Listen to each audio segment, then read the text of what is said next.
Advance के सवाल आपको ऑलरेडी कंटेंट यहाँ पे लेके चले गए हैं, नीट यहाँ है।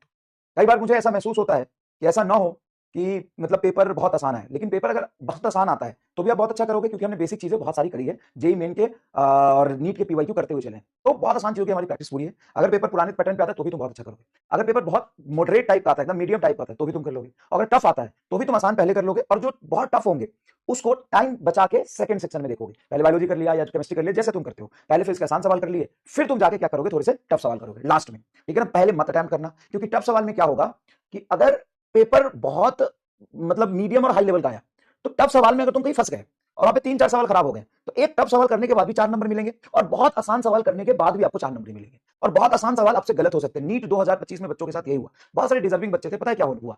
पता है क्या हुआ उनके साथ? वो ना मुश्किल सवाल में कहीं फंस गए, और जैसे ही मुश्किल सवाल में फंसे 3-4-5 मिनट लग गया। उसके बाद लास्ट में जब उनको आसान सवाल दिखा, उस समय पैनिक कर गए और चेंज इन मोमेंटम में प्लस माइनस करना गलती कर दी है। तो प्लस माइनस चीजें में जो गलती और मिस्टेक होती है ना, वो छोटे सवालों में कर देते हैं बच्चे। तो आपको कभी भी अभी आप वो दोगे, मॉक टेस्ट दोगे, तो एग्जाम के पैटर्न एंड फॉर्मेट को समझो। कभी भी टफ सवाल को पहले अटेम्प्ट मत करो। तुम्हारा जैसा भी पेपर अटेम्प्ट करने की स्ट्रेटजी है, पहले बायो, पहले केमिस्ट्री, पहले फिजिक्स, जो भी करते हो, लेट से पहले बायो करते हो तो बायो को 40-45 मिनट में खत्म करो।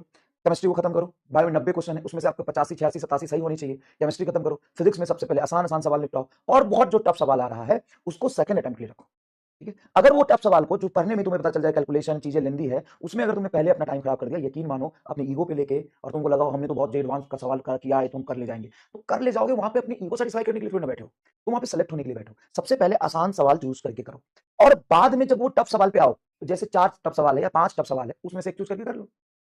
मतलब 4-5 में से कोई एक कर लो, 2 कर लो, 3 कर लो, या 5 कर लो। वो तो डिपेंड करता है ना कि उस समय टाइम कितना आपके पास बचा है। ठीक है? ठीक है ना? अब हम कैसे डिसाइड करेंगे कि क्वेश्चन इजी है टफ है? ये तो आप क्वेश्चन कर रहे हो, नीट के पीवाईक्यू करे, जेईई मेन के पीवाईक्यू करे, एडवांस के पीवाईक्यू करे, हर तरह के क्वेश्चन का एक्सपोजर मैंने क्यों दिया? हर तरह के क्वेश्चन का एक्सपोजर क्यों दिया? हर तरह के क्वेश्चन का एक्सपोजर इसलिए दिया है कि आपकी प्रैक्टिस इतनी अच्छी हो कि आप देख के पता कर पाए कि कौन सा टफ है, कौन सा आसान है। अब वहां पे देख के जब पता कर पाओ, तो अपने ऊपर संयम रखना, कंट्रोल रखना, और समझना कि हम अपनी ईगो सेटिस्फाई करने नहीं आए, हम सेलेक्ट होने आए।